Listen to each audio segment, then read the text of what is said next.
베드로후서의 제목은 교회 속의 세상이라 할 수 있습니다.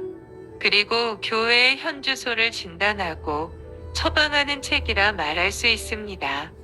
사람들은 자신에게 어떤 병이 있다는 의심이 드는 경우에도 종종 병원 찾아가기를 미룹니다. 귀찮기도 하지만 정작 자신에게 병이 있을 수 있다는 가능성조차 선뜻 받아들이기가 두렵고 힘들기 때문일 것입니다. 그러나 병의 증상이 계속된다면 의사를 찾아가지 않을 수 없는 때가 옵니다. 결국 그 병의 정체를 직면하고 의사가 주는 처방을 받아들고 대책을 마련하여 그 병과 싸워야만 합니다. 너무 늦지 않는다면 희망은 얼마든지 있습니다. 베드로후서도 이와 같습니다. 요즘 교회는 베드로후서를 잘 읽지도 자주 설교하지도 않습니다. 오직 믿음으로, 오직 은혜로 구원받는다는 엄청난 복음의 선포, 그런 기쁜 소식이 직접적으로 눈에 띄지 않아서일까요? 혹시 너무 바울서신 중심으로만 신약을 이해해 왔기 때문은 아닐까요? 실제로 베드로후서에서 오직 믿음으로 구원 얻는다는 내용을 확연히 드러내는 구절을 찾기는 어렵습니다. 대신 얼핏 보아도 무서운 심판의 이야기들이나 쉽게 다가오지 않는 낯선 이미지들이 곳곳에 널려 있습니다. 그래서 그런지 베드로후서는 오늘날의 교회와는 동떨어진 아주 낯선 이야기를 하고 있는 것처럼 보이기도 합니다. 하지만 알고 보면 베드로후서만큼 현대적이고 오늘날 교회에게 너무도 적실한 책도 없습니다. 실제로 오늘날의 독자들은 베드로후서를 통해 정확히 우리가 어떤 위험에 처해 있으며 과연 어떻게 대처해야만 하는지를 명확히 깨달을 수 있습니다. 이 낯설고 오래된 서신은 놀랍게도 오늘날 우리의 교회들이 처한 위기와 맞닥뜨린 시험거리들, 그리고 속 깊이 앓고 있는 중병을 마치 내장 깊이 숨어있는 암덩어리를 최신식 CT로 촬영한 것처럼 우리 눈앞에 또렷하고 생생하게 묘사합니다. 그뿐 아니라 오늘날의 교회가 이런 위기를 극복하기 위해서 통상적으로 꺼내들지 않을 법한 아주 흥미로운 진단과 처방을 제시합니다. 베드로후서의 이해를 위해 붙인 제목인 신적 성품과 거짓 가르침은 바로 베드로후서가 제시하는 위기에 대한 분석과 나름의 처방을 요약한 것입니다. 베드로후서가 염두에 두고 있는 교회는 과연 어떤 위기를 당한 것이며 왜 그런 처방을 내리게 되었는가요? 베드로후서가 다루는 교회의 위기는 무엇보다 거짓 교사들로 말미암은 거짓 가르침과 그들의 부패한 삶의 악한 영향력이라 할 수 있습니다.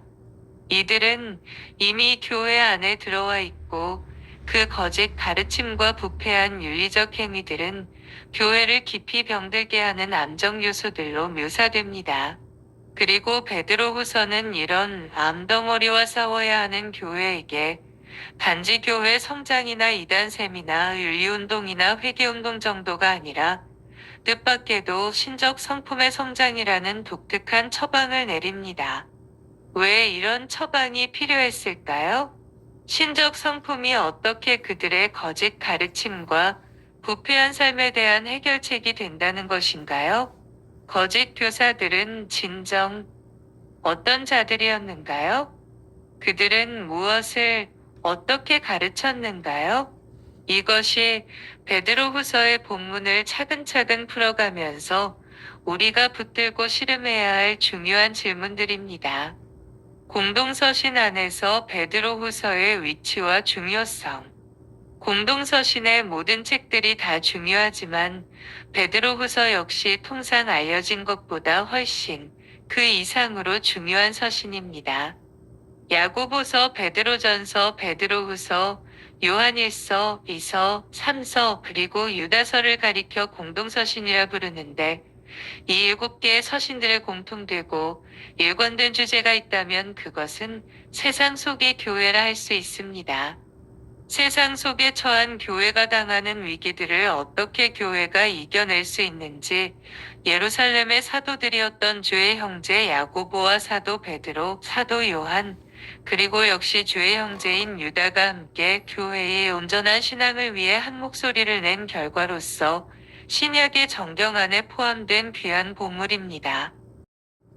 신약에는 로마서나 갈라디아서만 있는 것이 아닙니다. 공동서신은 대체로 사도 바울이 강조한 오직 믿음으로 구원 얻는다는 복음을 오해하는 자들을 바로잡으면서 동시에 로마라고 하는 거대한 세속의 홍수에 떠밀려 가지 않도록 교회를 온전하게 세우는 역할을 감당하고자 기록되었고, 그래서 신약 정경 안에 보존되었다고 할 수 있습니다. 만일 바울 서신이 주로 유대교나 율법, 옛 언약을 상대해서 예수 그리스도의 복음을 설명한 결과라면 공동서신은 대체로 그런 새 언약의 기초인 예수 그리스도의 복음 위에 굳게 선 교회가 어떻게 로마라고 하는 거대한 세속을 상대할 것인지를 다룬다고 할 수 있습니다. 야고보서부터 유다서까지 공동서신은 당시 로마라는 화려하고 또 무서운 세속을 맞닥뜨린 교회가 과연 어떤 시험과 도전에 직면했으며 그것을 또한 어떻게 극복하라고 가르치는지 선명하게 보여주기 때문입니다. 예컨대 야고보서가 세상과 하나님 사이에서 갈등하며 마음이 나뉜 교회를 향해 가늠한 여인들아 라고 질타하는 것이나 베드로전서가 너희가 이방인 중에서 행실을 선하게 가지라고 권면하는 것은 그 핵심적인 위기와 전략을 내비치는 결정적인 본문들입니다.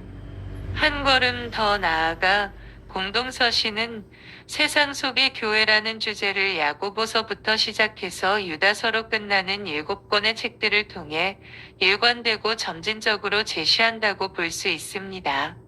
이처럼 야고보서가 세상과 하나님 사이에서 두 마음을 품은 교회의 문제에 집중하고 이를 해결하고자 했다면, 베드로전서는 이렇게 전심을 회복한 교회는 이제 세상 속에서 세상을 지나가는 여행자여 외국인으로서 하나님을 모르는 이방인들 가운데서 자신들의 선한 행실을 통해 제사장 공동체의 사명을 감당해야 한다고 가르친다고 볼 수 있습니다. 그렇다면 베드로전서에 이어 나오는 베드로후서는 세상 속의 교회라는 주제에 대해 어떤 연속적이고 또한 한 단계 더 나아간 해법을 제시하는가요? 교회 속의 세상. 만일 베드로전서의 주제를 세상 속의 교회라고 부를 수 있다면 이와 짝을 이루는 베드로후서의 관심은 교회 속의 세상이라 부를 수 있습니다. 그만큼 베드로후서는 이미 교회 안에 들어와 버린 세상, 그 세상의 세속적이며 강력하고 파괴적인 힘들을 상대합니다. 즉, 거짓 교사들을 통해 급속도로 주의 몸된 거룩한 교회 안에 번져가는 거짓 가르침이라는 독종 바이러스와 부패하고 더러운 행위들이라는 고통스러운 증상이 그것입니다.